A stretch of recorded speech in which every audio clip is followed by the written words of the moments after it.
Meet the Expert, a knowledge-sharing initiative of your knowledge partner, the Developing Bangladesh. We discuss on trade, investment, commerce, education, skills, economic development, global peace and prosperity, etc. issues. If you are interested to these issues, please subscribe to the channel. Developing Bangladesh, your knowledge partner, please subscribe now. Assalamu alaikum, dear audience. In Meet the Expert session of Developing Bangladesh, we usually listen from an international expert on a very specific issue. Today, I am very delighted to host Dr. Karandeep Singh.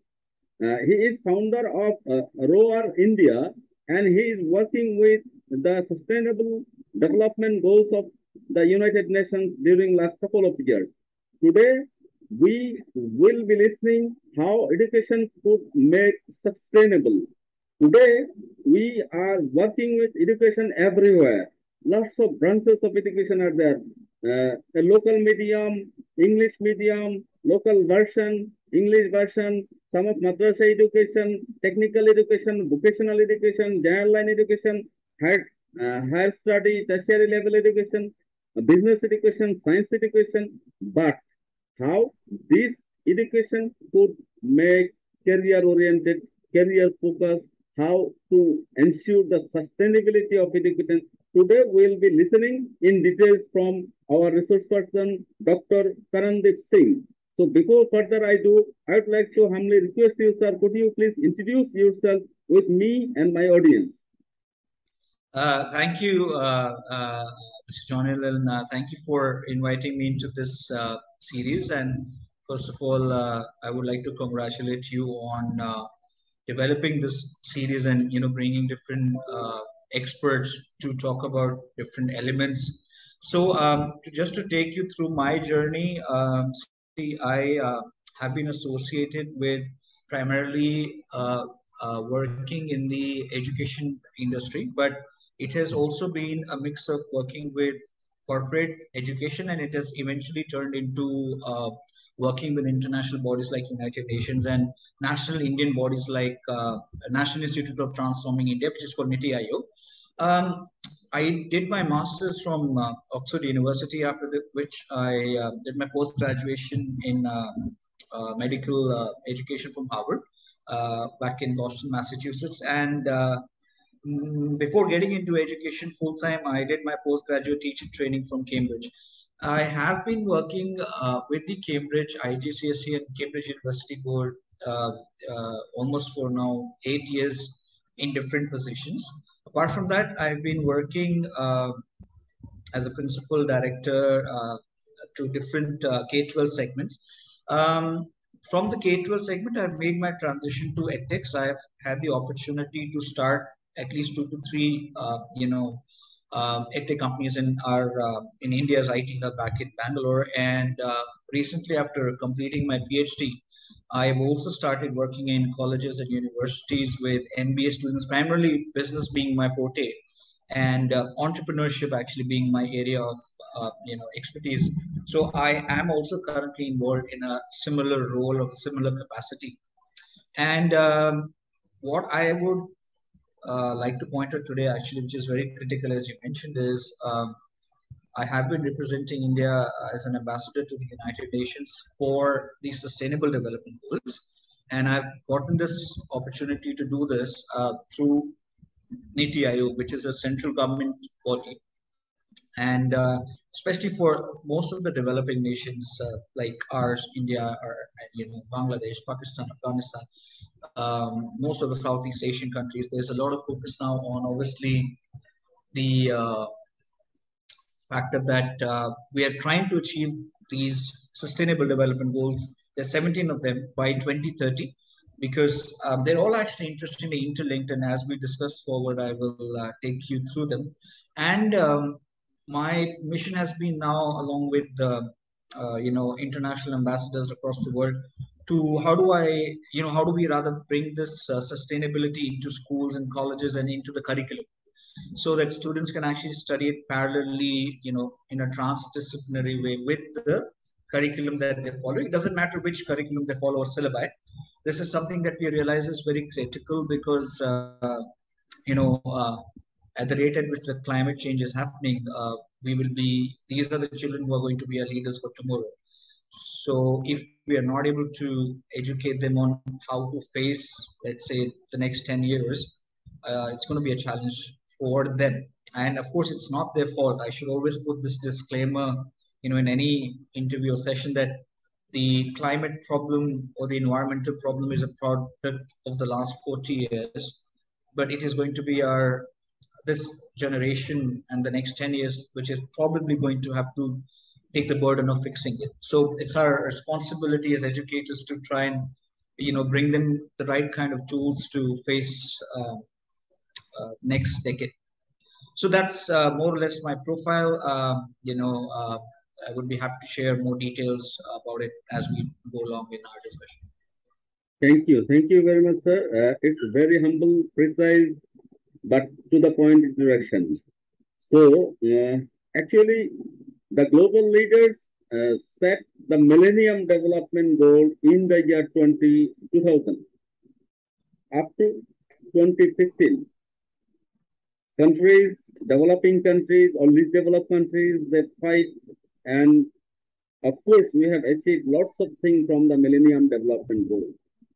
Now, from 2016 to 2030, the global leaders again go for sustainable development goal, because development itself will be worthless if we cannot ensure the sustainability, if we cannot protect the environment, if we Absolutely protect the environment, if we cannot protect the earth, the planet we are living in, if climate change, you're absolutely right. So in such a condition, while we are discussing with too many educational faculties, too many educational background, too many classification, but sustainability should be the common subject everywhere, because each of us are responsible up to a certain level for protecting the environment.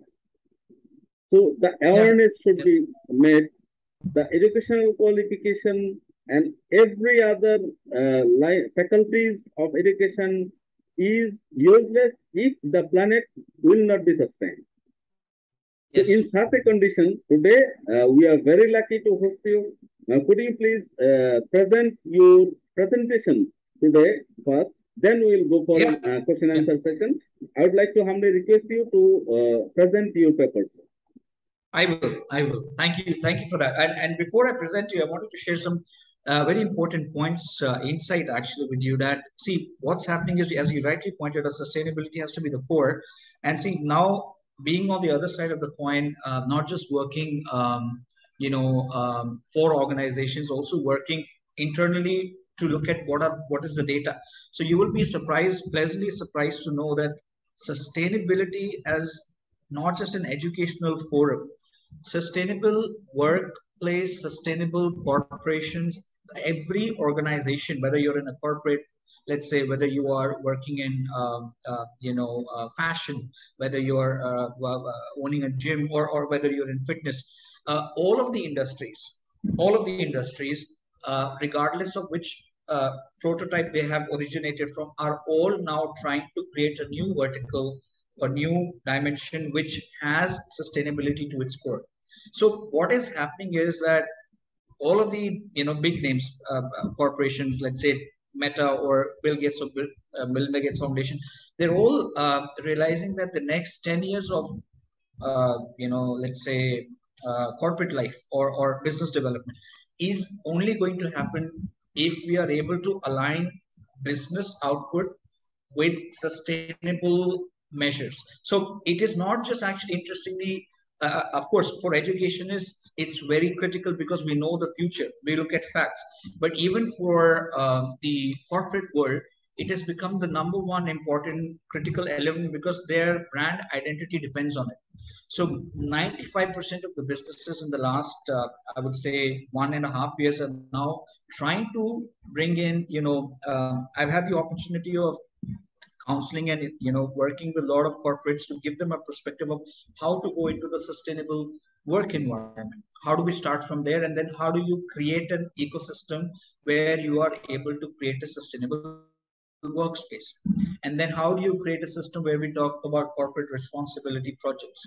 So educational institutions are definitely doing it. And as you rightly said, it's going to be it has to be a mass movement. I mean, the students alone have to be supported by the corporates. And the good news is that most of the big corporates have realized that now as you must have known, right, till the pandemic, we had a massive edtech boom in countries like India, and it had a ripple effect all over the world.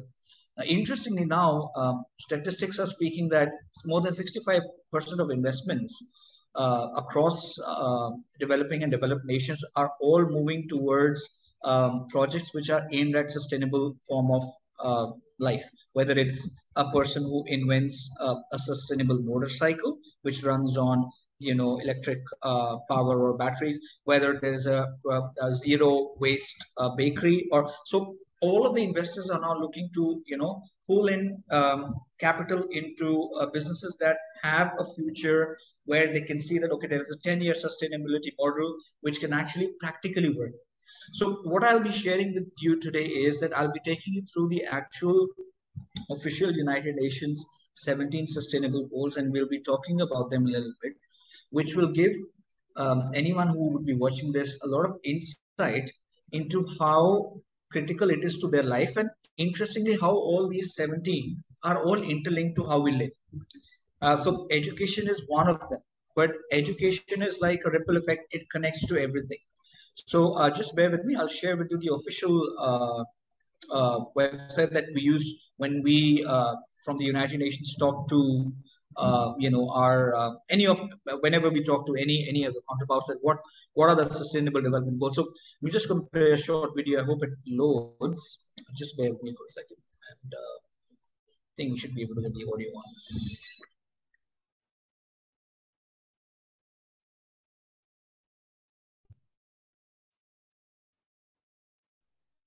Could you please increase the sound?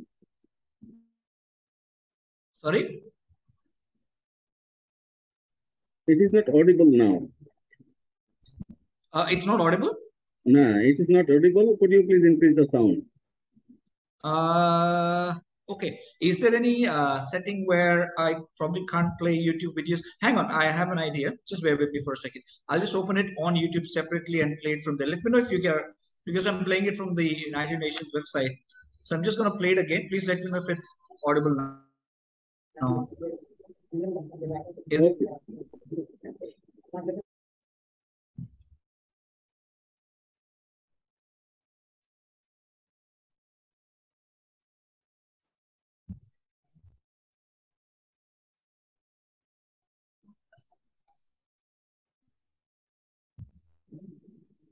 It is not audible till now.